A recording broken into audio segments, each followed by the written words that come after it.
Bienvenue dans ce live de ce dimanche 18 février 2024. Je vous prie de vous connecter au Seigneur et de demeurer connecté dans ce live. Et nous croyons de tout notre cœur que ce live pourra bénir au moins une ou deux personnes.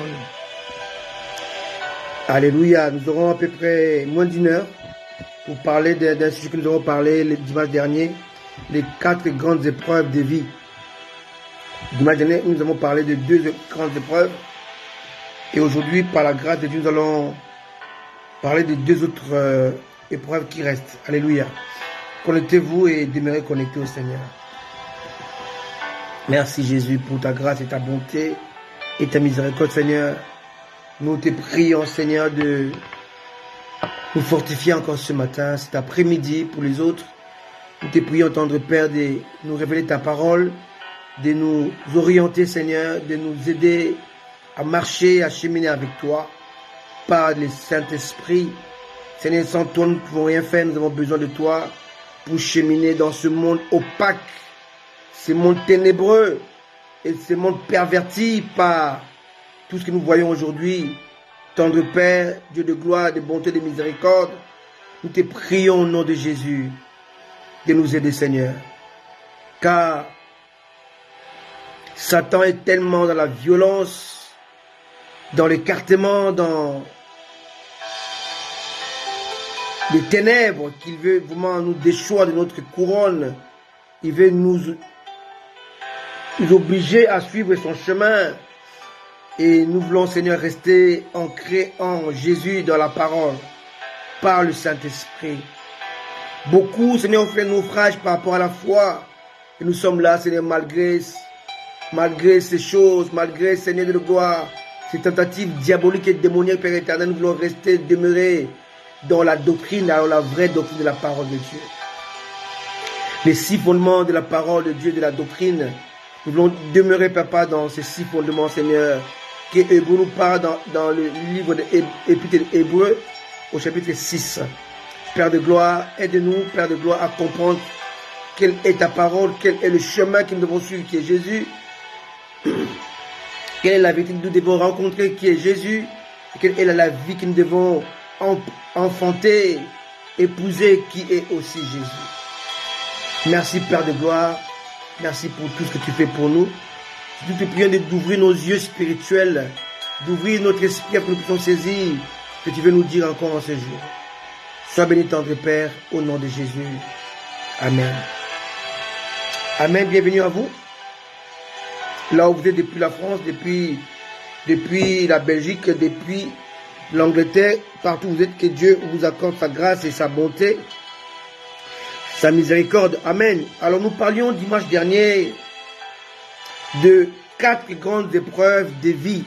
Cela veut dire que les épreuves par lesquelles tout être humain, toute personne née de femme doit passer. Alléluia. Nous avons vu que Adam avait des difficultés à connaître ces choses-là parce qu'Adam n'était pas né d'une femme. Adam était créé adulte. Alléluia. Voilà pourquoi la première épreuve ne le concernait pas. La première épreuve, c'est l'épreuve de l'éducation et de l'instruction. Cette épreuve-là va nous inculquer ce qu'on appelle l'obéissance, la soumission, la discipline et le brisement, selon Luc 4, 48 à 51, où l'évangéliste Luc nous montre comment Jésus-Christ, malgré qu'il était venu pour le salut de l'humanité, malgré qu'il était en lui Dieu, parce qu'en lui habitait toute la plénitude de la divinité, mais il était soumis et obéissant à Marie et Joseph. Vous pouvez le voir dans Luc 2, 48 à 51. Alors, deuxième épreuve que nous avons vue dimanche dernier, c'était l'épreuve de la responsabilité. Alors, c'était une épreuve qui est terrible. Cette épreuve-là cache ce qu'on appelle la tentation. J'ai toujours dit que Dieu est l'auteur de cette épreuve, mais Dieu est l'auteur, c'est celui qui le permet, mais celui qui agit dans cette épreuve, qu'on appelle la tentation, c'est le diable. Alléluia. Amen.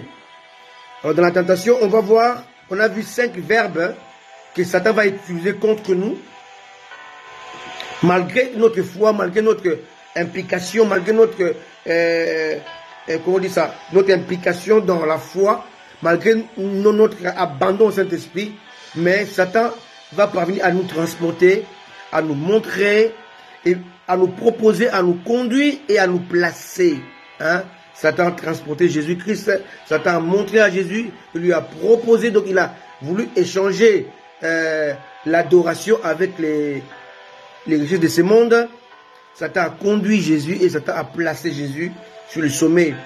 Malgré qu'il soit le Fils de Dieu, qu'il soit le maître de tout, mais comme il était passé par les preuves permises par Dieu, il était obligé de se soumettre à ces 5 verbes. Alléluia. On a vu selon l'ancienne alliance aussi David dans 2 Samuel 24 et 1 Chronique 21. Ces 2 livres ont été écrits avec un écart de 500 ans. Le 2 Samuel a été écrit au 10e siècle et le 1 Chronique a été écrit au 5e siècle. Donc dans 2 Samuel, on parle de Dieu à pousser David à faire les dénombrements. Dans 1 Chronique 21, on voit que c'est le diable, en fait, ce n'est pas une contradiction. C'est lui qui a écrit les livres de Chroniques 500 ans après 2 Samuel. Et il a compris que cette épreuve était permise par Dieu, mais elle était pilotée par le diable. Alléluia. Donc il faut faire la différence pour ne pas faire l'amalgame entre la volonté parfaite de Dieu et la volonté permissive de Dieu. Dieu permet des choses, mais souvent celui qui agit dans l'épreuve qu'on appelle la tentation, alléluia, c'est le diable. On a vu que Jacques aussi nous a expliqué que lorsque nous sommes tentés, nous sommes souvent tentés à cause de notre pulsions de notre cœur, en fait. Voilà. Je vous ai expliqué certaines choses là pour comprendre. Allez-y voir dans mon live de dimanche dernier pour comprendre. Je ne vais pas me répéter aujourd'hui encore. Allez-y voir les lives de dimanche dernier. C'est le même thème, les 4 grandes épreuves de vie. Alléluia. Alors aujourd'hui, par la grâce de Dieu, nous allons voir la suite. Donc les 2 autres épreuves qui restent. Amen. Alors aujourd'hui, on va voir l'épreuve de l'opposition et aussi l'épreuve de la conscience. Alléluia. Comme dimanche dernier, l'épreuve de l'éducation et de l'instruction était courte à expliquer, mais l'épreuve de la responsabilité de la tentation était plus longue. Aujourd'hui, pareil, celle qui est plus longue, c'est celle de l'épreuve de la conscience. Alléluia. Alors, pour commencer, je vous salue, vous tous qui êtes là, depuis Kinshasa, depuis la France, depuis l'Allemagne, depuis les États-Unis, depuis l'Angleterre, depuis partout où vous êtes, que Dieu vous accorde sa faveur, sa force, mais aussi son esprit, que vous puissiez comprendre ces choses, car ce sont des choses qui sont très compliquées et très complexes à saisir, à comprendre. Alléluia. Mais par la grâce de Dieu, on va réussir à essayer de les expliquer. Amen. Alors, l'épreuve de l'opposition, c'est quoi? L'épreuve de l'opposition a un but, d'accord? Le but de cette épreuve de l'opposition, c'est nous forger un caractère, premièrement. Deuxièmement, nous aider à acquérir la sagesse. Troisièmement, nous pousser à comprendre et à avoir ce qu'on appelle la maîtrise de soi. Quatrièmement, nous amener à la hauteur. Donc, si cette épreuve a pour but 4 principes fondamentaux dans la vie chrétienne: le caractère, la sagesse, la maîtrise de soi et la hauteur. Bien aimé, beaucoup d'hommes de Dieu aujourd'hui, ils sont tombés, non pas parce qu'ils n'ont pas le Saint-Esprit. Ils ont le Saint-Esprit, mais il leur manque le caractère. Bien aimé, lorsque j'ai dirigé une assemblée qu'on appelle la pensée de Dieu, et il y a certaines choses que j'ai mis en place, que beaucoup d'hommes n'ont pas mis ça en place. Aujourd'hui, ils tombent avec les femmes parce que, non pas parce que c'est le diable, non pas parce qu'ils n'ont pas le Saint-Esprit, non. Parce qu'ils n'ont pas de caractère. Le caractère est tellement important dans la vie chrétienne, surtout ceux qui sont appelés à diriger. Lorsque tu diriges dans une assemblée composée des hommes et des femmes, hommes de Dieu, la première qualité, c'est le caractère. Lorsqu'un homme de Dieu se laisse, excusez-moi, se laisse serrer dans les bras par des filles animées de l'esprit de Jézabel, se laisse embrasser par tout le monde d'une manière bizarre. Lorsque l'homme de Dieu, il est simple à approcher. Je ne dis pas qu'il faut être éloigné des gens, non. Il faut être, lorsque tu es approché par ceux qui t'entourent, surtout les femmes, hommes de Dieu, il faut être très prudent et avoir le caractère. Il ne faut pas laisser les jeunes femmes célibataires, les jeunes filles, te tripoter les visages et le corps, non. Il faut avoir un caractère. Il faut montrer que tu es un père. Alléluia. Un père ne fait pas n'importe quoi avec ses enfants. Amen. Le caractère est très déterminant lorsqu'on est appelé à diriger les gens. Deuxièmement, il y a les conflits. Là où il y a des gens, il y a toujours des conflits. Alors pour éviter les conflits, il faut avoir la sagesse. Autre chose, lorsque tu es attaqué, l'élément le plus important quand on est attaqué ou incompris, l'élément le plus important est le silence. Le silence est un langage divin. Il faut avoir la maîtrise de soi. Il faut savoir maîtriser son corps. Paul dit ceci, il dit, je traite du mon corps, je tiens assujetti. Toute personne qui est appelée à diriger, qui ne sait pas se maîtriser, finira par commettre des erreurs. Et quatrième principe, la hauteur. Il faut avoir la hauteur de savoir que je veux répondre, je ne vais pas répondre. Je me tais ou je dois parler. En fait, la hauteur te permet d'avoir tous ces trois précités.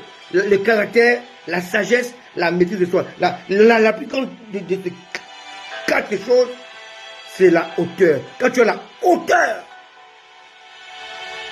vous savez, lorsque tu vois un chiot attaquer un gros chien adulte, souvent les chiens adultes ne répondent pas en fait.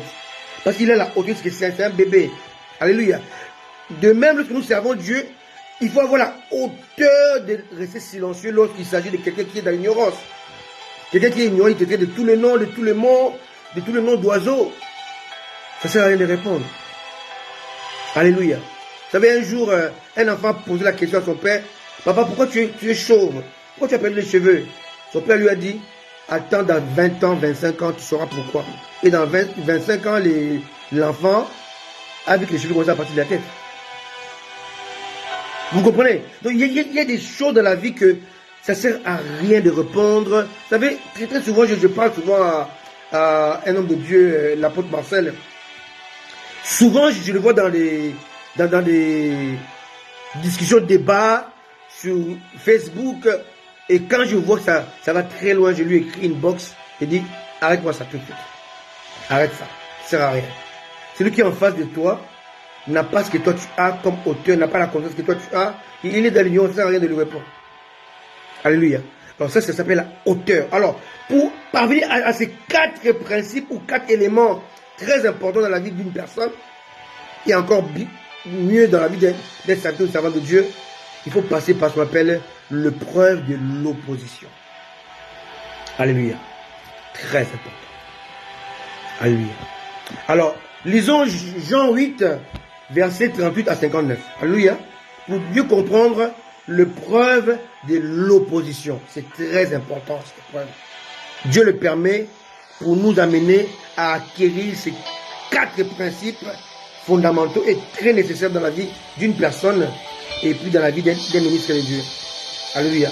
Ou d'une servante de Dieu. Amen. On va voir comment Dieu permet l'opposition par rapport au ministère de Jésus. Alors si toi tu as l'opposition par rapport à ton ministère, ne t'inquiète pas, à ce que toi tu es le bois vert, non, les bois morts, hein, les bois secs. Hein, si ce qui est arrivé à Christ qui était les bois verts, et à nous qui sommes les bois secs, hein, ça peut nous arriver aussi. Donc Jésus-Christ est notre modèle, notre exemple dans l'épreuve, dans les quatre grandes épreuves de vie. Amen. Alors Jean 8, le verset 38 nous dit quoi?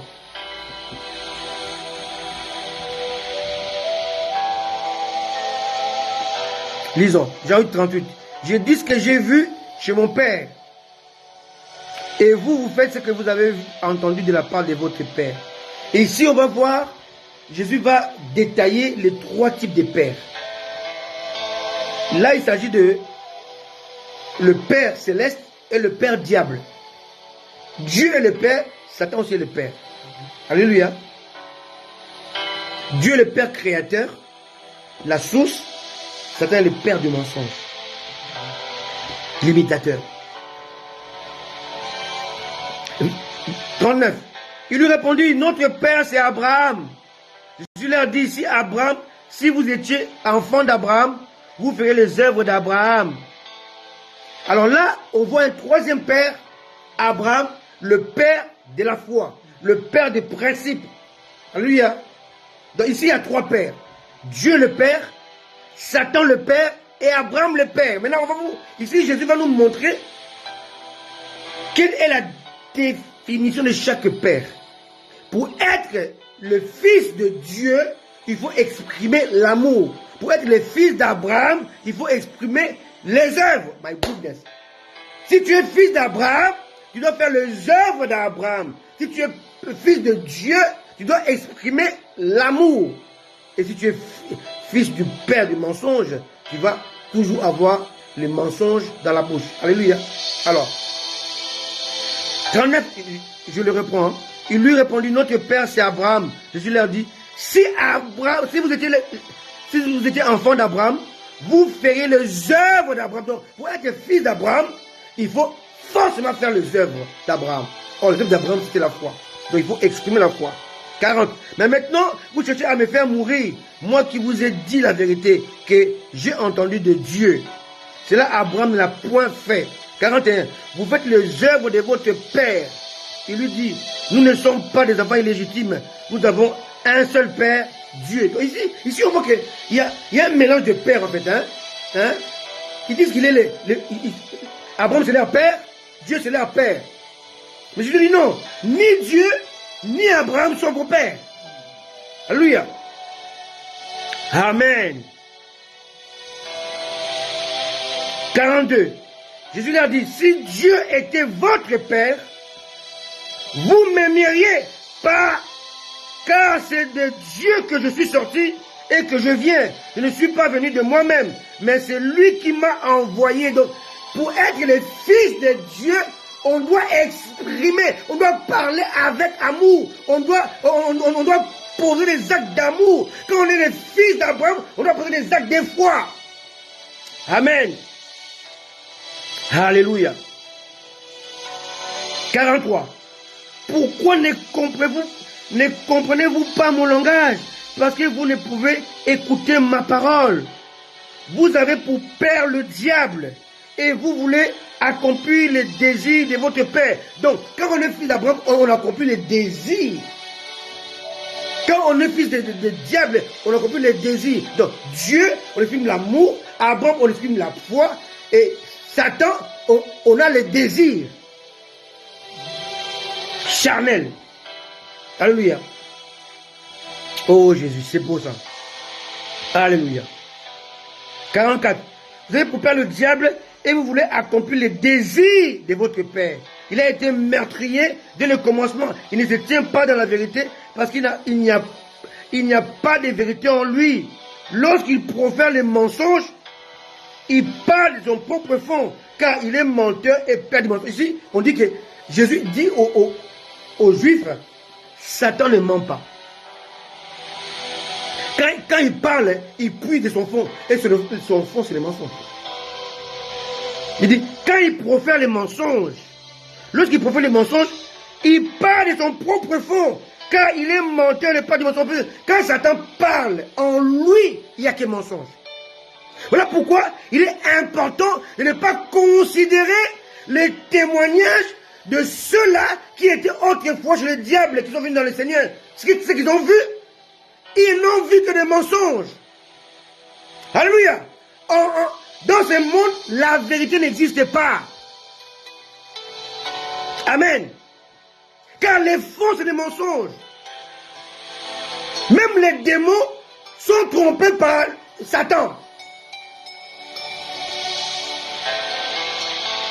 Parce qu'il ne peut pas dire la vérité. En fait, moi je vais conclure que Satan, quand il ment, il ne ment pas par désir de mentir. Il parle de son fond, mais quand il ment, c'est comment? Alléluia. Quand il parle de son fond, c'est le mensonge, hein? Quand il essaie de mentir. C'est grave. Donc le mensonge de Satan est plus mensonger que le mensonge. Quand il veut dire la vérité, ce qu'il dit comme vérité en lui, là, c'est le mensonge. Mon Dieu. 45. Et moi, parce que je dis la vérité, vous ne me croyez pas. Qui de vous me convaincra de péché? Si je dis la vérité, pourquoi ne me croyez-vous pas? Celui qui est de Dieu écoute les paroles de Dieu. Vous n'écoutez pas parce que vous n'êtes pas de Dieu. Prédicateur, ne vous troublez pas lorsque vous prêchez, les gens boudent. Les gens commentent ce que vous dites parce qu'ils ne sont pas de Dieu. Alléluia. 48. Les Juifs lui répondirent, n'avons-nous pas raison de dire que tu es un Samaritain et que tu as un démon? Jésus leur répliqua, je n'ai point de démon, mais j'honore mon Père et vous m'outragez. Ici, on voit le conflit entre Satan, entre Jésus, la vérité incarnée, et les Juifs, pilotés par le diable, par les mensonges. Alléluia. Vous m'outragez. 49. 50. Je ne cherche point ma gloire. Il en est un qui la cherche et qui juge. En vérité, je vous le dis, si quelqu'un garde ma parole, il ne verra jamais la mort. Alléluia.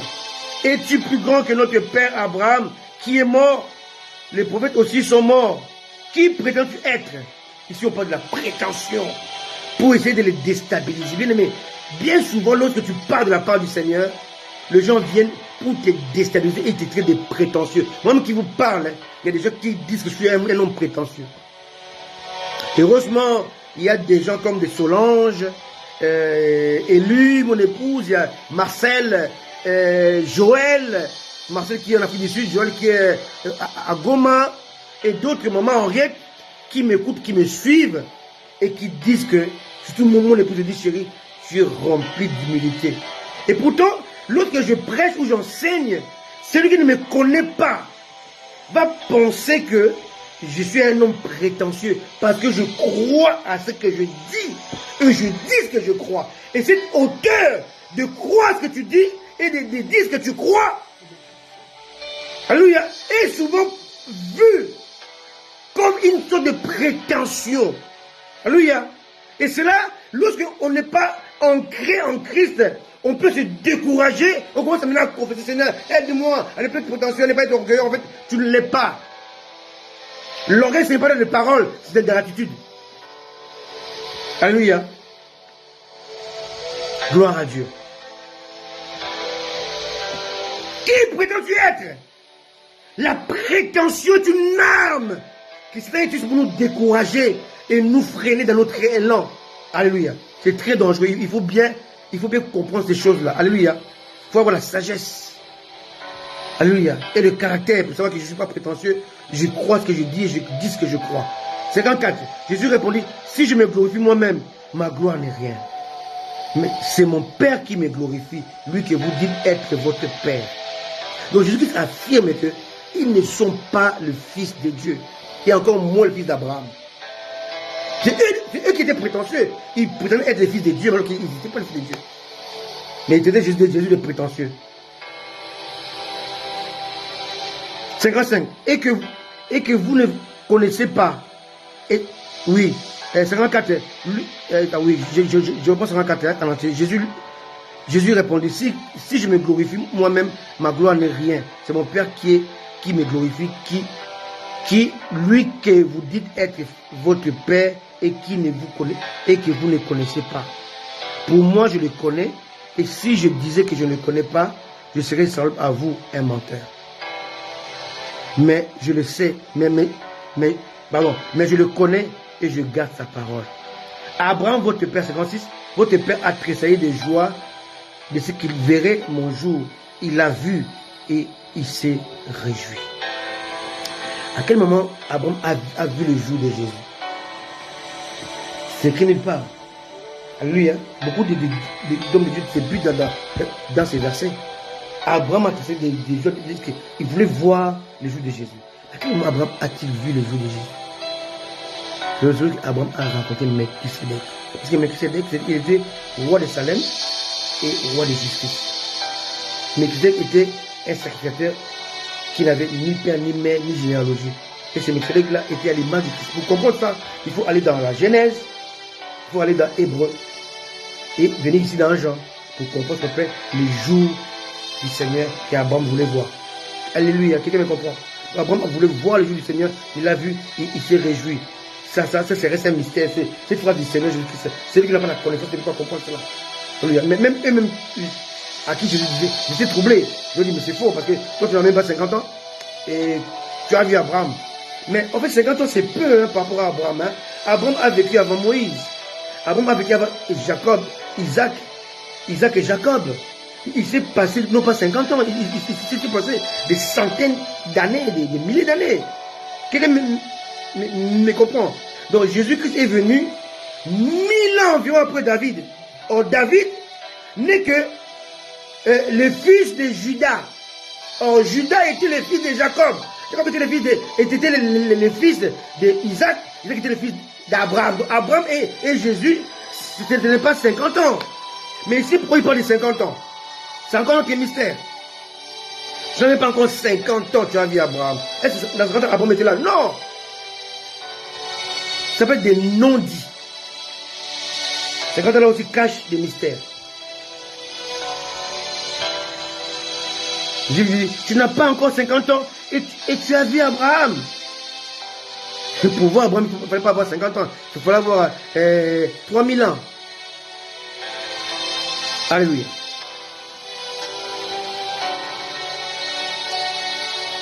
Jésus leur dit, en vérité, je vous le dis, avant qu'Abraham fût, je suis. Et ici, Jésus affirme que c'est celui qui a parlé avec Moïse, parce qu'il était ancré dans Moïse.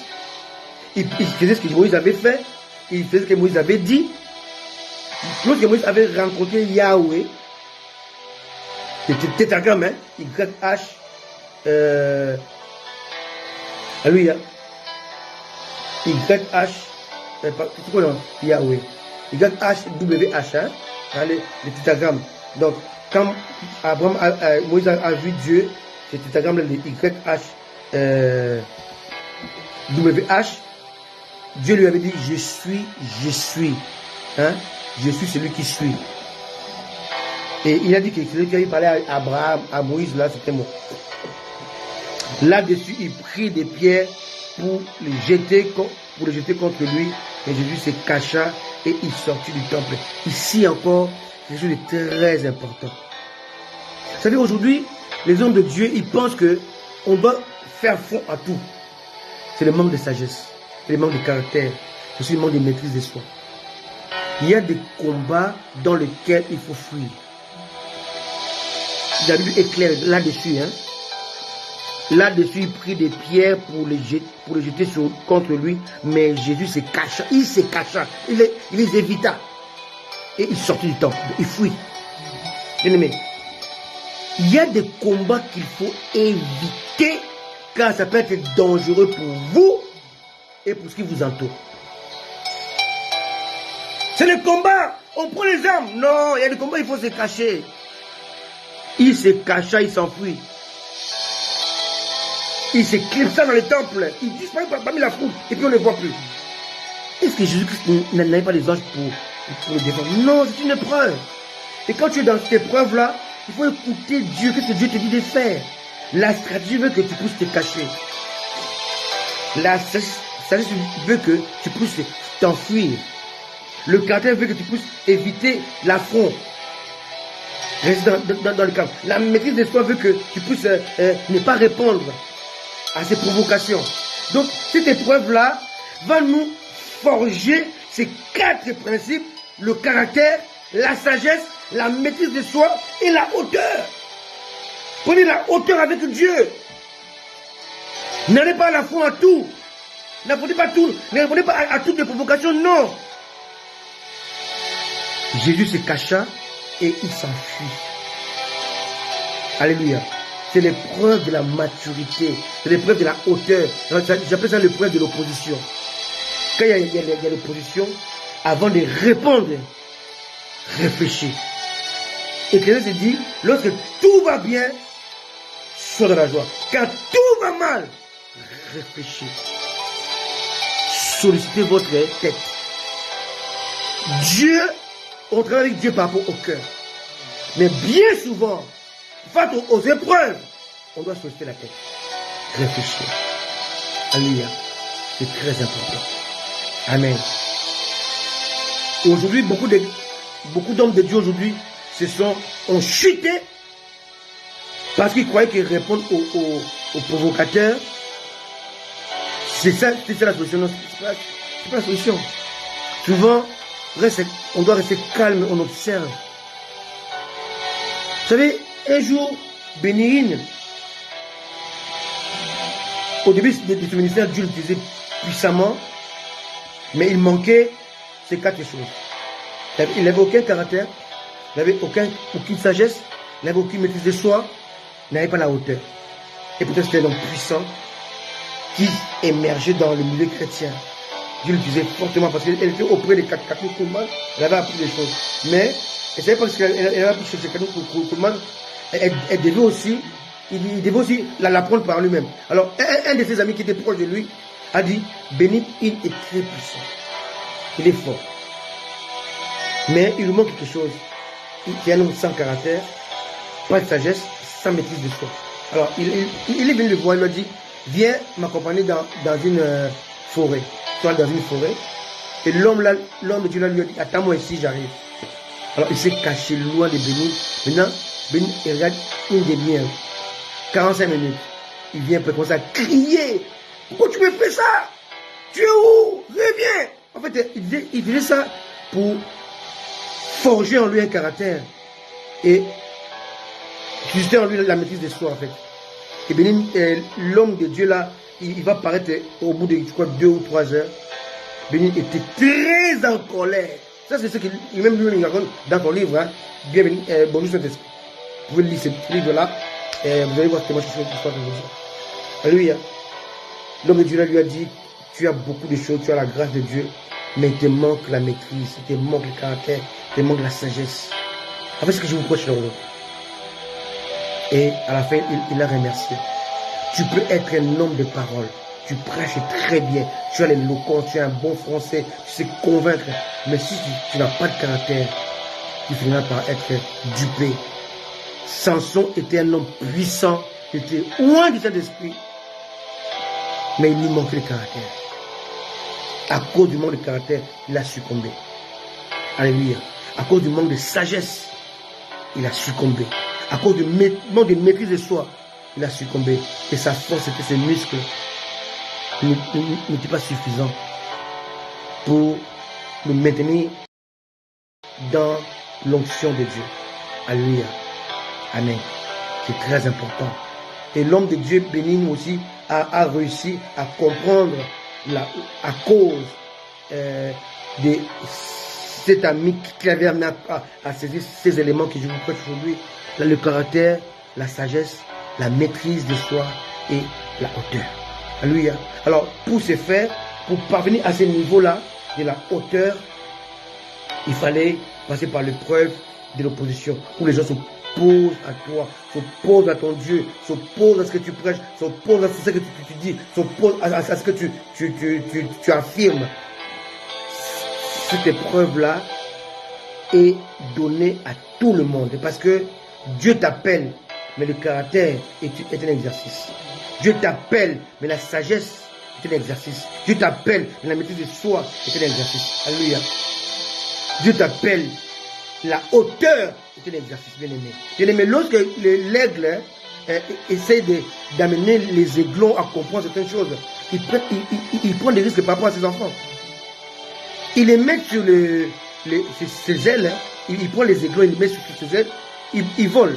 Vous savez, les aigles, ils sont souvent sur la montagne. Hein. Souvent, les nids des aigles, c'est sur la montagne. Alors, quand les aiglons montent sur la montagne, l'aigle, maintenant, il plane en fait.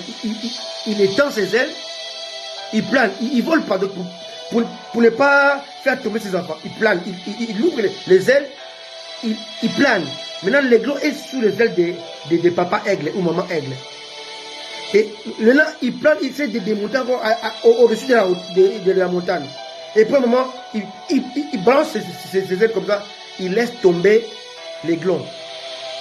Maintenant, l'aiglon maintenant doit avoir le réflexe de battre les ailes ou de planer. S'il ne le fait pas, il meurt. Amen. Dieu, c'est la même chose pour nous amener à avoir le caractère, la sagesse, la maîtrise de soi. Il nous amène au-dessus et nous lâche. Alléluia. Et quand Dieu te lâche, tu commences à crier, oh Seigneur, tu es où? Tu vois, il ne t'a pas abandonné, il est là. Ce sont des stratégies d'acquisition. Dieu amène les enfants d'Israël jusqu'à devant la mer rouge. C'est celui qui les a guidés. Jour et nuit, il était là devant eux. Mais quand ils arrivent devant la mer rouge, il quitte devant eux, il va derrière. Alléluia. La stratégie d'utiliser ce qu'il t'a donné comme capacité. Mais il dit, je suis derrière vous, je vous protège contre vos ennemis. Parce que Dieu met le feu entre Israël et Égypte. Donc, derrière eux, ça s'appelle une forteresse. Devant, c'est le bouclier. Quand il est devant toi, il est notre bouclier. Quand il est derrière nous, il est notre forteresse. Donc Dieu en même temps bouclier, en même temps forteresse. Et à un moment, il est notre bouclier, donc on le voit comme guide. Mais quand il est notre forteresse, on ne le voit plus. Il se met à l'arrière-garde. Il n'est plus à l'avant-garde. Pourquoi? Parce qu'à un moment, Dieu te conduit, il t'entraîne, et lorsqu'il t'amène au niveau où il voulait, il va maintenant te prendre maintenant à exercer la foi. Il se met derrière, il dit maintenant, Christian, Solange, Marcel, Joël, il est temps d'exercer ta foi. Et le peuple crie, mais Seigneur, Moïse, où est ton Dieu? On était dans les... Dieu dit, dites-leur de rester calme. Dit, tranquillisez-vous. Mais tu vas faire quoi? On ne sait pas nager, même si on sait nager, la mer est tellement profonde. Et après, il n'y a pas que ça va nager. Il y a des requins. Alléluia. Il y a des requins devant. Alléluia. Il y a des orques. Il y a des monstres marins. Des crocodiles. Même si on sait nager, mais face à un crocodile dans la mer, les lions et les lions sous la terre. Mais dans la mer, le maître, c'est le crocodile ou c'est le requin. Les lions et les lions dans son territoire, sur la terre. Mais dans la mer, les crocodiles terrassent les lions. Le requin mange les lions. L'orque mange les lions. C'est notre monde. Donc Dieu, parfois, il nous amène dans un but à atteindre. Mais la finalité, c'est qu'il faut que tu exerces la foi. Il va te mettre derrière pour empêcher que tes ennemis puissent te tuer par derrière. Mais devant toi, tu vas exercer la foi. Il dit, mais comment ferais-je? Dieu a dit, qu'as-tu dans ta main? Bien aimé, Dieu n'est pas un père irresponsable. S'il passe derrière toi, devant toi, ce que tu dois faire, c'est dans tes mains. Alléluia. Qu'as-tu dans les mains? Le bâton? J'ai le bâton. Lève-le.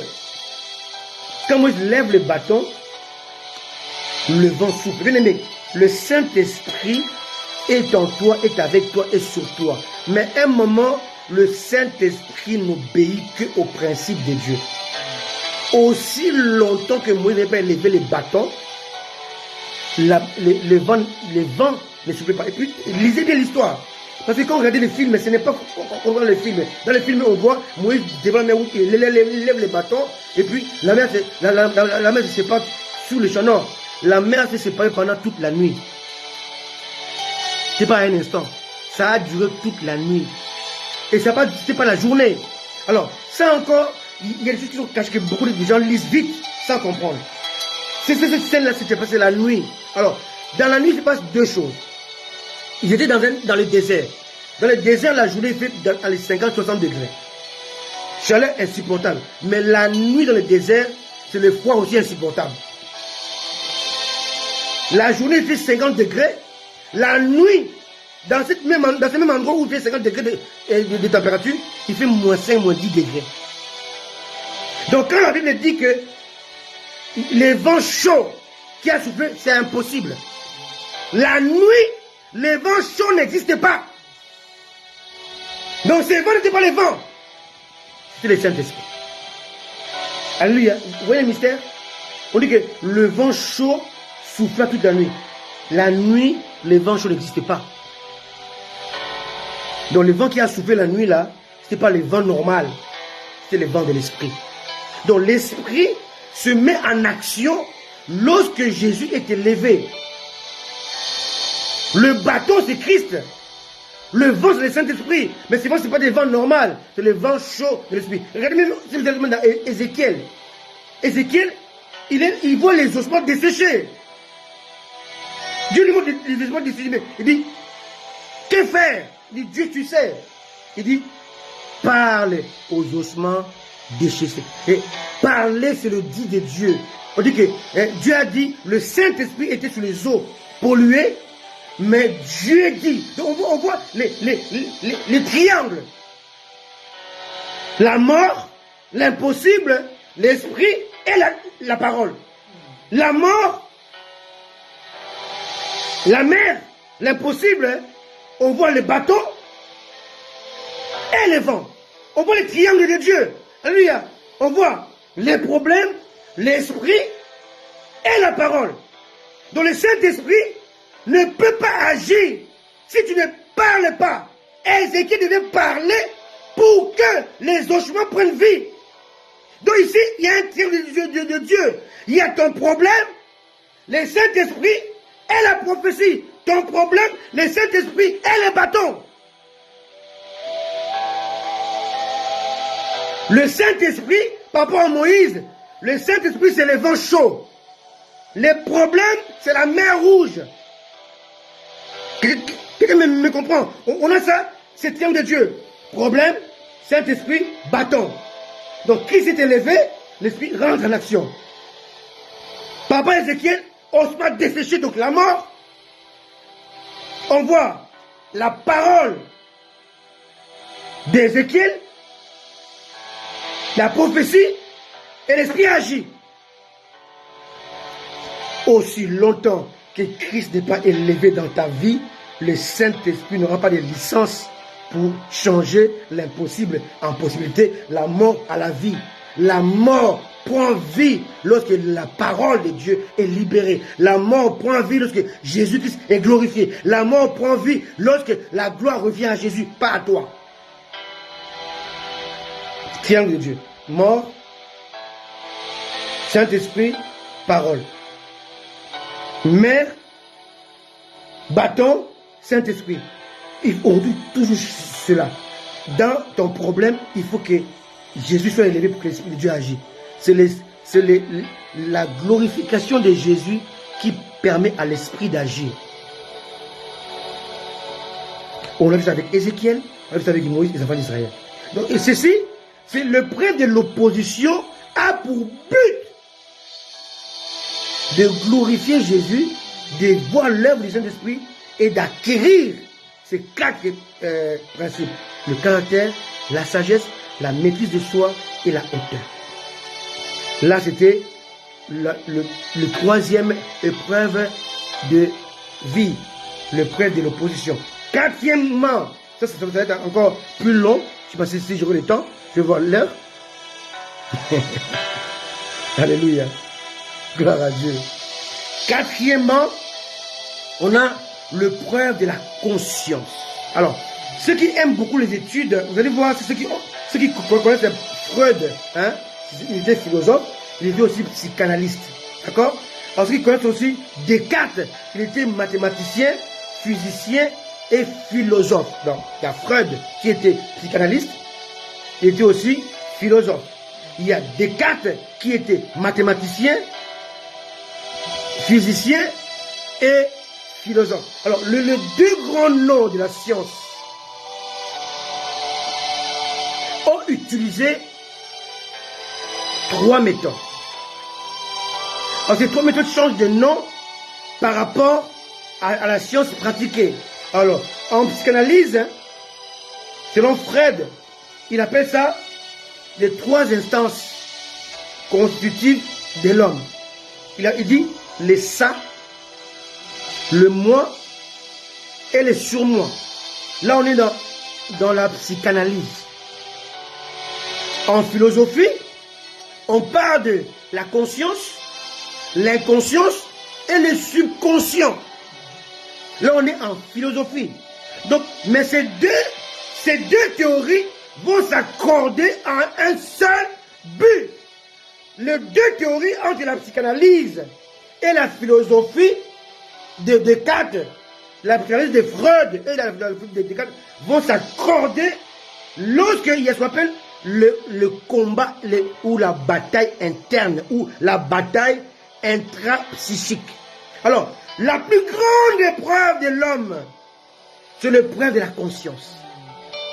Le combat contre l'adversité est facile, parce que tu peux te préparer. David, pour aller affronter Goliath, il a vaincu malgré sa taille, malgré sa désavantage, malgré son désavantage, malgré son niveau.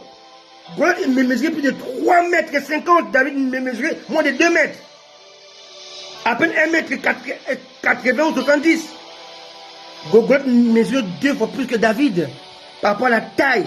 Il était 3 ou 4 fois plus puissant que David par rapport à son poids. Et il avait, oh mon Dieu, il avait ce qu'on appelle l'expérience que David n'avait pas.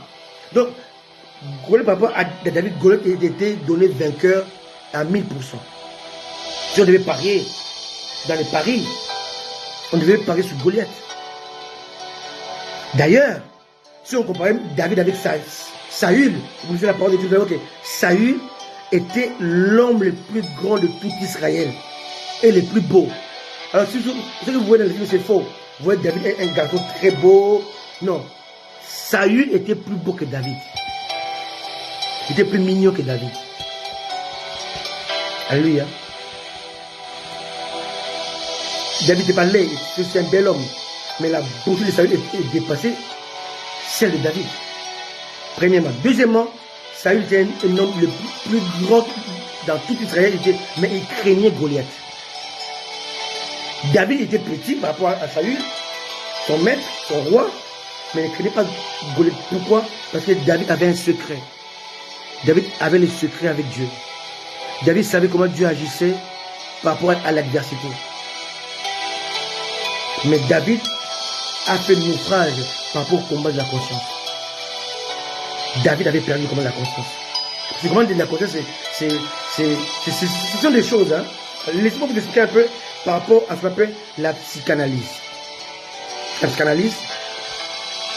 Dans la psychanalyse, on parle de 3 instances. On parle de ce qu'on appelle le moi, on parle de ça, le moi et le surmoi. Le ça est un domaine du plaisir. Le moi est un domaine de réalité.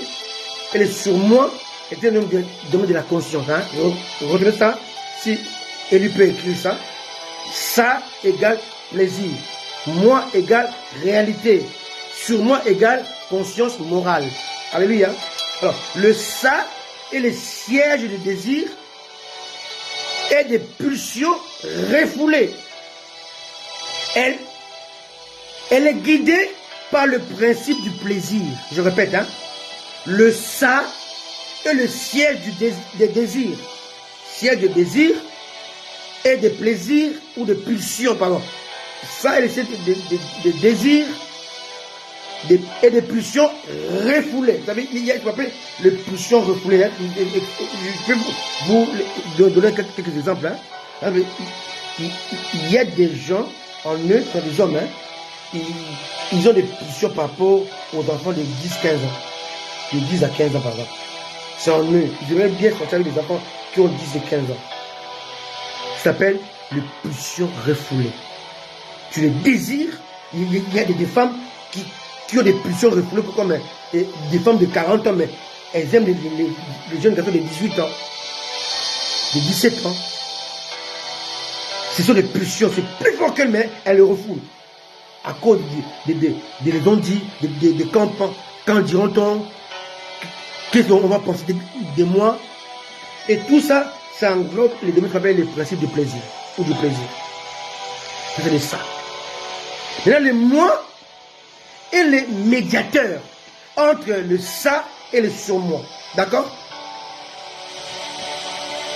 Le moi est guidé par le principe de la réalité. Le moi voit la réalité. Ah non, j'ai 40 ans, je ne me suis pas marié encore, il faut que je prenne l'homme qui vient en premier. Ça, c'est la réalité. Donc là, j'avance, j'ai mes moyens. Au lieu d'attendre que l'homme vienne m'épouser, moi je vais épouser l'homme. Ça, c'est le moi. C'est pas la partie moi. Et la partie sur moi est représentée par la conscience morale. La moralité, je ne peux pas faire ça parce que je suis chrétien. Pas faire ça parce que je suis chrétien. Pas faire ça parce que... Mais une sorte de morale interrogative.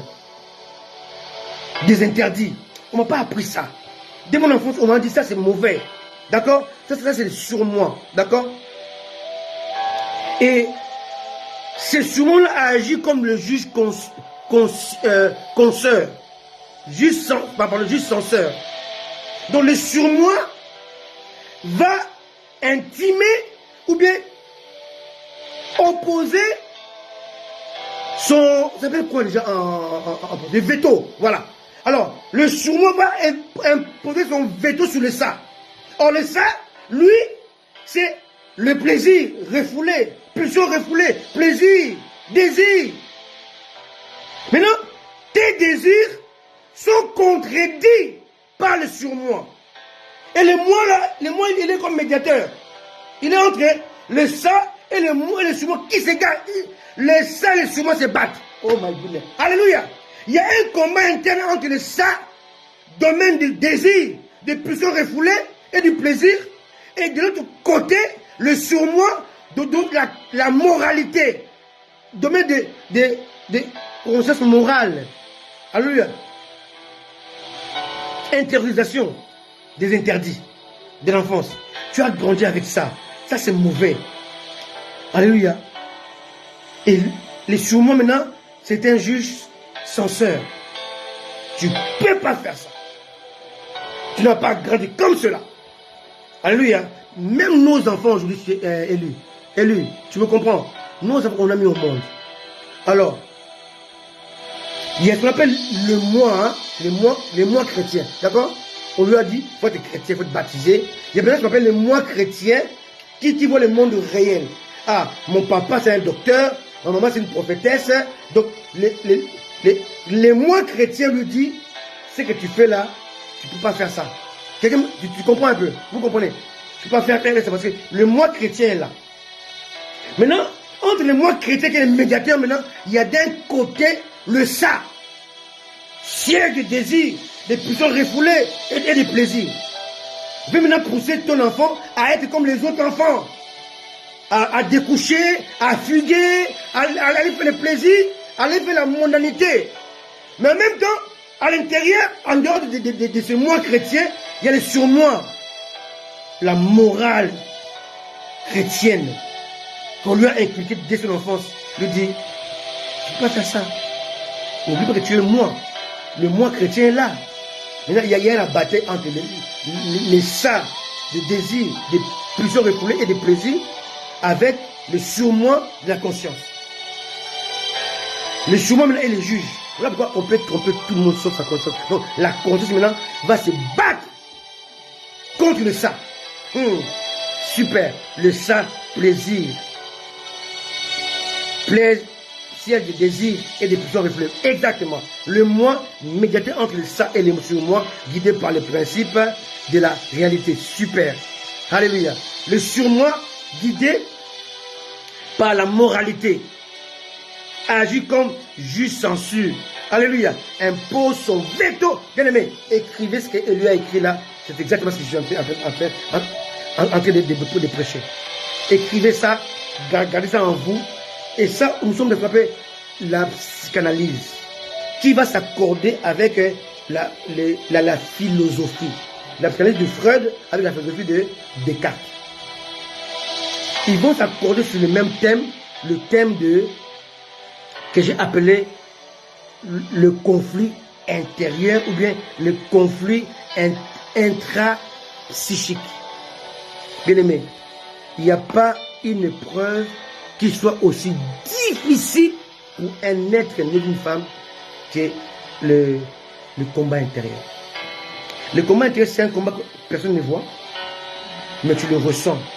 Il y a la bagarre. Aujourd'hui, même quand je vous parle, je peux faire ma Bible, quand je vous parle aujourd'hui, vous savez, beaucoup de chrétiens, d'hommes de Dieu n'en avancent pas. Pourquoi? Parce que quand il rentre dans sa chambre, il ferme la porte, la chambre spirituelle, selon Matthieu, quand je lui parle par rapport à notre Père, il dit, entre dans ta chambre, ferme la porte, la chambre de son cœur. Quand tu rentres dans la chambre de son cœur, il veut prier, adorer Dieu, glorifier Dieu. Satan maintenant vient rentrer dans son intelligence. Il va maintenant attaquer le ça qui va se rebeller au surmoi. Et comme le combat est tellement féroce entre le ça et le surmoi, alléluia, le moi est perdu. Le moi, c'est le chrétien. Le moi, c'est le converti. Le moi, c'est la réalité. Le moi, c'est ce que je veux, ce que je veux vivre, ce que je désire, ce que je souhaite, ce que je fais comme choix. Ton choix d'être chrétien, ton choix d'être servant de Dieu, ton choix d'être servant de Dieu, ton choix d'être mère de famille, d'être père de famille, ton choix d'être celui que tu es, je sais pas moi, directeur, directrice, ton choix ingénieur. Malgré ton diplôme d'ingénieur, ton diplôme d'avocat, ton diplôme, je ne sais quoi, mathématicien, mais tu ne peux pas le vaincre avec ta connaissance d'ingénieur. Parce que le combat là, c'est le combat qui se passe dans ton intérieur. Vous savez, aujourd'hui, Satan a fait croire à certains homosexuels qu'ils sont nés homosexuels. Satan a fait croire. On appelle pas que c'est LGBT. LGBT. Lesbienne, gay. Attends. Oui, L, lesbienne, G comme gay, T comme trans. Satan les a fait croire qu'ils sont nés comme ça. Il dit, je suis homme, mais je suis dans la peau d'un homme, mais je suis une femme.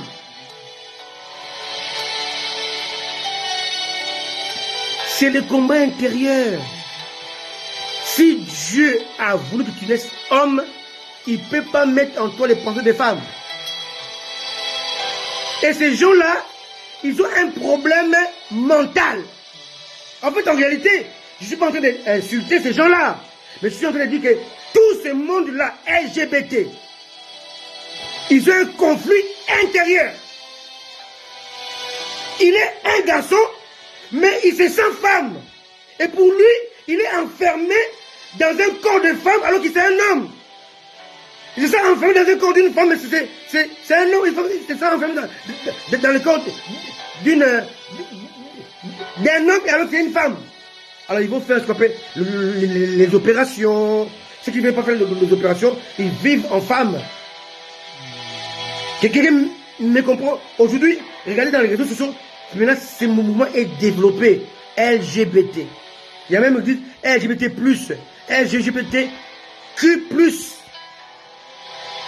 Mais le monde est tellement foutu avec l'histoire des LGBT là. LGBT. Lesbiennes, gays, trans. Et puis il y a d'autres mouvements encore. Les asexués, les gens qui pensent autre chose que... en fait, LGBT est contre ce qu'on appelle l'hétérosexualité. Hommes et femmes. Et contre tout ça. S'oppose à tout ça. Donc, en fait, dans la tête de ces gens-là, il y a les conflits intérieurs, les conflits intrapsychiques. Et si l'Église, je parle à l'Église, si l'Église n'arrive pas à résoudre ces problèmes-là, Dieu nous posera des questions. Il y a un problème de LGBT. Tu peux écrire ça en grand, c'est LGBT+, ou LGBTQ+. Si l'Église n'arrive pas à résoudre ces problèmes LGBT+, qui plus, Dieu nous demandera ça s'appelle quoi? Des comptes. Ça, c'est le conflit intérieur. Quelqu'un dit, pasteur, je suis un homme, mais je me sens femme. En fait, Dieu s'est trompé de corps par rapport à moi. J'ai le corps d'une femme, mais je me sens homme. C'est ça. LGBTQ+, c'est ça. Ça, c'est pour moi la généralité.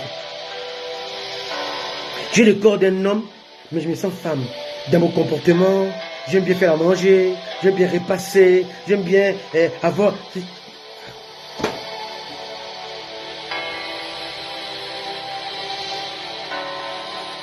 Oh Seigneur, on va prier pour lui. On va prier pour le Sion Numbu, mon Dieu. Alléluia. Seigneur, que la grâce soit sur cet enfant. Ce jeune homme, au nom de Jésus. C'est un problème que l'Église doit régler. C'est un problème qu'on ne peut pas régler au nom de Jésus. Alléluia, je vais vous choquer. Ce n'est pas au nom de Jésus, non. Il a dit dans sa parole, en mon nom, vous chasserez les démons. Ce n'est pas un démon, ça. C'est un problème psychologique, psychique. C'est une l'épreuve de la conscience. Pour la gérer, il faut la connaissance. Alors, la vraie connaissance, la profondeur. Il faut maîtriser la psychanalyse, la philosophie, la psychologie. Et moins d'hommes de Dieu sont capables de monter cette hauteur-là où il va voir un problème dans l'église. Mais c'est un problème psychologique. En psychologie ou en psychanalyse, le remède, ce n'est pas le nom de Jésus. Le remède, c'est la parole. Il faut prendre le temps de parler. De parler. De parler. De parler. L'expérience va parler. Oui, c'est un esprit. J'ai dit que Satan vous fait croire. Donc, en fait, c'est quelque chose qui est là. Mais si c'est vraiment tu vas au nom de Jésus-Christ, ça ne servira à rien. Parce que la personne, bien aimé, je vous parle, ça ne servira à rien. Parce que à mon nom, vous chasserez les démons. Ce n'est pas un démon qui est là. C'est quelque chose qui s'est mis dans la conscience de la personne. Il faut même arriver à l'enlever. Ce n'est pas un démon qui siège dans la personne. Non. Non, la personne n'est pas possédée. La personne est troublée.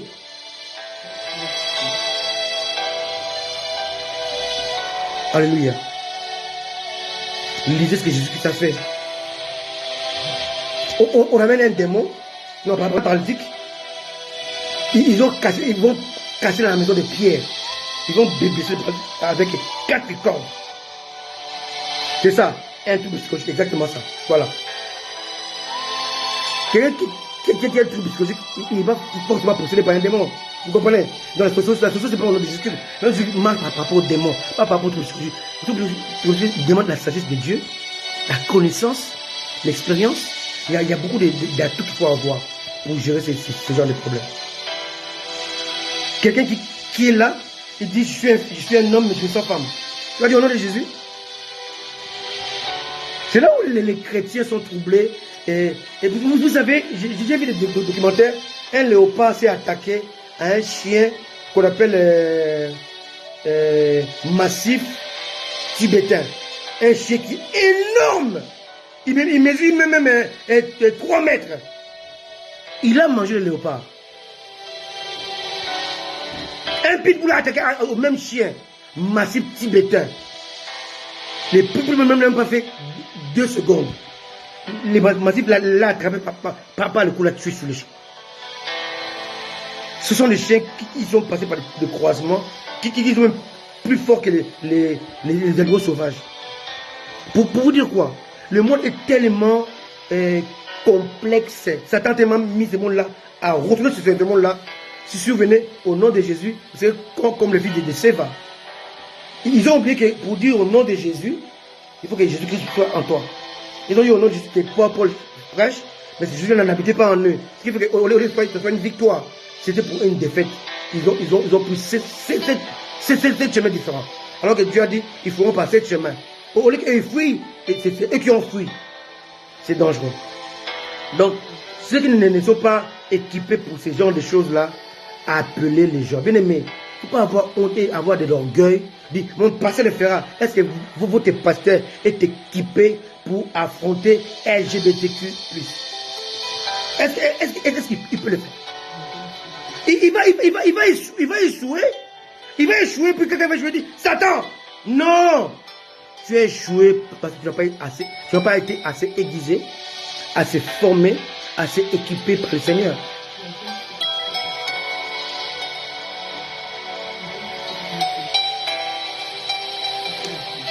Par exemple, j'ai envoyé à mes amis les images d'un prophète nigérien qui est mort. Il y a une jeune fille qui suivait ces prophètes-là. Elle est née un Nigérien là, il est mort. Je ne sais pas ce que c'est son nom. Cette fille-là a habité à Londres, a vu le miracle. Elle est partie au Nigeria. Elle avait 17 ans. Elle dit, je me sens gay. Je me sens gay. Je me sens lesbienne. Elle est partie pour que Dieu puisse l'aider à perdre cette tendance lesbienne. Et elle a fait, je crois, 12 ans chez ce prophète-là. Elle habitait sur place. Mais quand elle est partie de ce prophète-là, elle est retournée encore dans cette pulsion de lesbienne. Aujourd'hui, que je parle de 2024, elle est lesbienne. Donc, pour vous dire que, souvent dans nos assemblées, les gens viennent avec ces tendances-là, repartent sans être guéris. Pour une simple raison, ces gens n'ont pas besoin de se mettre à genoux et compris pour eux. Non, ils ont besoin qu'on puisse les écouter, qu'on puisse parler. La parole guérit. Il envoie sa parole et sa parole les guérit.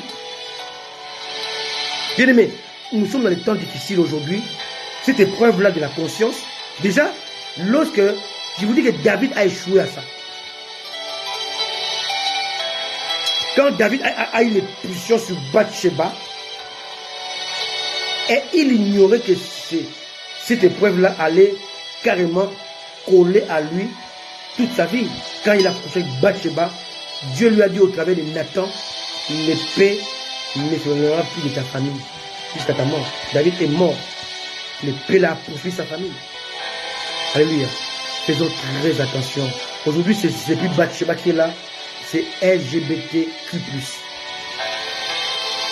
Maman Annie, cherche-moi. Il faut qu'on parle avec les Sion. Il faut que je parle à mon fils Sion. On peut gérer ces choses. Car ça, c'est plus qu'une possession. La possession, nous avons le nom de Jésus-Christ. Mais ça, là, c'est ce que Satan a mis dans le temps de la fin, qui est tellement difficile. Alléluia. Vous savez, je parlais avec ma fille Nadine. Je suis ici ton nom parce que c'est une épreuve de gloire. Nadine avait connu un problème dans son mariage.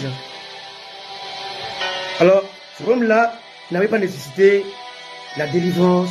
Les hommes de Dieu le disaient, viens avec $500, on va prier pour toi, on va faire tout pour que le mari revienne. Son mari, c'est un homme de Dieu aussi. C'est un ami à moi, un ami d'enfance. J'étais son nom. Mais il va me suivre, il va comprendre ce message. Ce problème a pris 5 ans, je dis bien 5 années. Et pour régler ce problème-là, j'ai dit à ma fille Nadine, tu n'as pas besoin qu'on te pose les mains. Tu n'as pas besoin qu'on jeûne pour toi, non. Tu as besoin d'écouter. Et je pris mon temps. Des fois, elle m'appelait de 19h à minuit. Et quand elle m'appelait, elle pouvait parler pendant 3 heures. Je n'interromps pas. Je l'écoute. Souvent, j'étais au travail, je mets les casques et je l'écoute. Elle parle, elle parle, elle parle, elle parle, elle parle, elle parle, elle parle. Je la laisse parler. Et quand moi je viens, si elle a parlé 3 heures, moi je viens parler une demi-heure ou 1 heure maximum. Je m'arrête là. Et c'est un travail que j'ai fait pendant 5 ans. 5 ans. Aujourd'hui, les hommes de Dieu n'ont pas ce temps-là. Alléluia. En faisant ce travail-là, j'ai sacrifié mon sommeil, souvent mon mariage. Ma femme m'attendait. Il dit, chérie, je suis en train de parler. Une fois j'arrive, nous avons une maison en étage. Souvent, je restais en bas. Elle était en haut. Elle était en train de dormir. Aujourd'hui, je vous parle. Nadine et son mari se sont réconciliés. 5 ans, plus de 5 ans après. Mais le travail a été fait, non pas avec les noms de Jésus, non pas avec l'offrande du prophète, non pas avec toutes ces choses. Il s'est fait avec l'écoute et la parole. De même, aujourd'hui, l'épreuve de LGBTQ+, Q+, a besoin d'être résolu dans nos églises. La preuve, hein, notre bien-aimée maman Annie a dit qu'elle connaît cette épreuve-là dans sa famille. Est-ce que vous comprenez un peu? On a un problème aujourd'hui dans ce qu'on appelle l'épreuve de la conscience, où je vous ai dit que les ça, le moi, les surmoi sont en train de vivre un conflit mais intérieur. Ce qui n'était pas là avant, je parlais que le ça est le siège des désirs, des pulsions refoulées et guidé par les principes du plaisir. Le moi est le médiateur entre le ça et le surmoi. Il est guidé par les principes de la réalité. Et le surmoi qui représente la conscience morale, intériorisation des interdits de l'enfance, agit comme le juge censeur. Maintenant, lorsque les ça et les surmoi sont combattus, le moi est là en train d'observer un observateur. Or, le moi, c'est lui qui est devenu chrétien en fait. Quelqu'un qui me comprend? Le moi, c'est la conscience chrétienne, la conscience du réel. Je suis pasteur, je suis enfant du Bénin. Aujourd'hui, il y a des pasteurs homosexuels. Il y a un pasteur que nous souvent avec mon épouse, il y a 20 ans. Ça s'appelle pasteur Pearson. Pasteur Pearson. Un homme, quand il chante, tu as la chair des poules. Mais il était habité par les pulsions homosexuelles. Il était pasteur d'une grande assemblée, plus de 20 000 personnes. Mais aujourd'hui, je vous parle. Il a fait ce qu'on appelle coming out. Il a déclaré qu'il est pasteur, mais il est homosexuel. Il a échoué dans l'épreuve de la conscience. La guerre qui joue dans sa tête. Pasteur, quand je vous marquez Pearson. Marquez sur YouTube Pearson, pasteur Pearson. C'est Bishop Pearson. Il a regardé plusieurs pasteurs. Aujourd'hui, il était marié, mais il était habité par le désir homosexuel. Aujourd'hui, en 2024, il est entièrement homosexuel. Pasteur, bien aimé, ce combat-là, tu n'es pas sûr de le gagner. Pour le gagner, il faut aller écouter des hommes comme nous, comme ça les chrétiens. On va dire, ah, ça c'est encore, il est vantard. C'est comme Jésus. On dit, oh, tu es prétentieux. Ok, si je suis prétentieux, gloire à Dieu. Mais je sais que je ne le suis pas.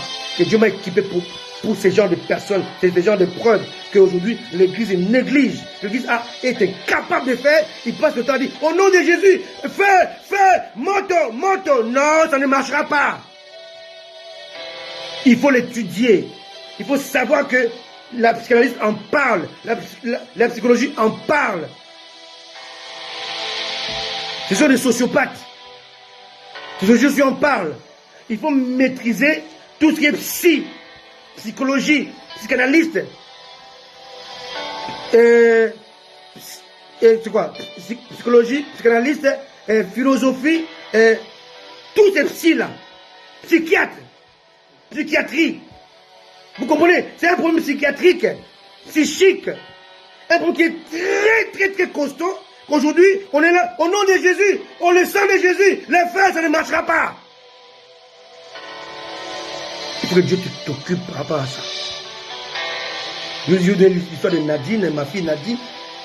Aujourd'hui, après presque 6 ans de divorce avec un homme de Dieu, ils sont réconciliés.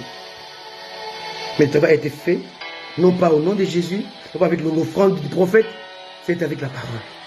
Écoutez la personne, parlez, écoutez, parlez, et parler. Et là, quand tu parles à la personne, maintenant, le combat entre le ça et le surmoi est vaincu par les médiateurs de moi.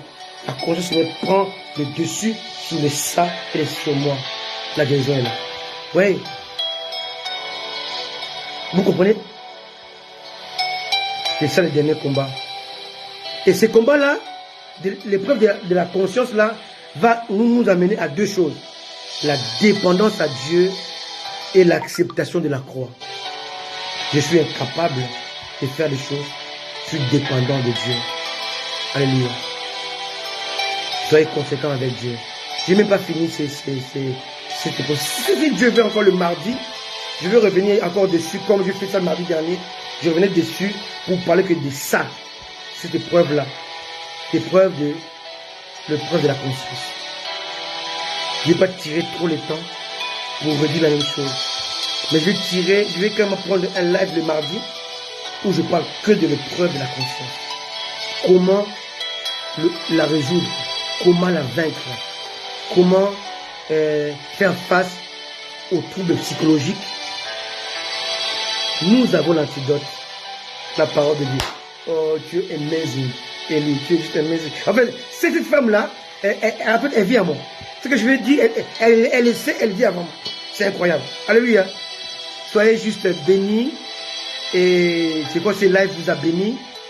Et si vous êtes là encore mardi dans l'après-midi, je vais prendre le temps de... Ça sera en début d'après-midi, entre midi et 13h. Parce qu'il faut que j'aille chercher ma fille à l'école. Je vais bien faire ça quand elle n'est pas encore à la maison. Alors, je vais la chercher à 15h. Je vais bien faire ça avant 15h. Donc ça sera entre midi 30, 13h, 13h30. Alléluia. Je vais venir juste pour une demi-heure pour essayer un peu de arrondir les angles. Alléluia. Et apporter la solution. Parce que nous sommes là pour le Seigneur. Nous travaillons pour le Seigneur et pour la gloire de Dieu. Nous ne sommes pas là pour travailler pour notre réputation, être connu, être adulé. Non, on est là pour Jésus et pour lui seul. Et à lui seul sera toute la gloire. Alléluia. Que Dieu vous bénisse. Soyez conséquents avec Dieu. Jésus revient bientôt, bien-aimé. Tout ce qui se passe là, ça montre à quel point Satan a carrément retourné la terre et carrément infiltré l'église de Dieu. Aujourd'hui, il y a des églises au Congo, églises remplies d'homosexuels. Alléluia. Des grandes églises, des grands noms, pasteurs au Congo, dans son assemblée là, plein d'homosexuels. Plein d'hommes politiques, mais homosexuels. LGBTQ+. L'épreuve de la conscience, c'est la plus grande des épreuves que aujourd'hui, sur 100%, 70% des cas ne sont pas résolus. Ne venez pas vers moi. Que Dieu vous oriente vers quelqu'un qui est proche de vous, et que vous puissiez comprendre ces choses et qu'on puisse vaincre cela parce que Jésus l'a vaincu. Alléluia. Que Dieu vous bénisse. Que Dieu vous accorde sa grâce, sa bonté. Comme a dit le pasteur Freddy Lundu, depuis l'Allemagne, que le Seigneur nous fasse grâce. Soyez bénis.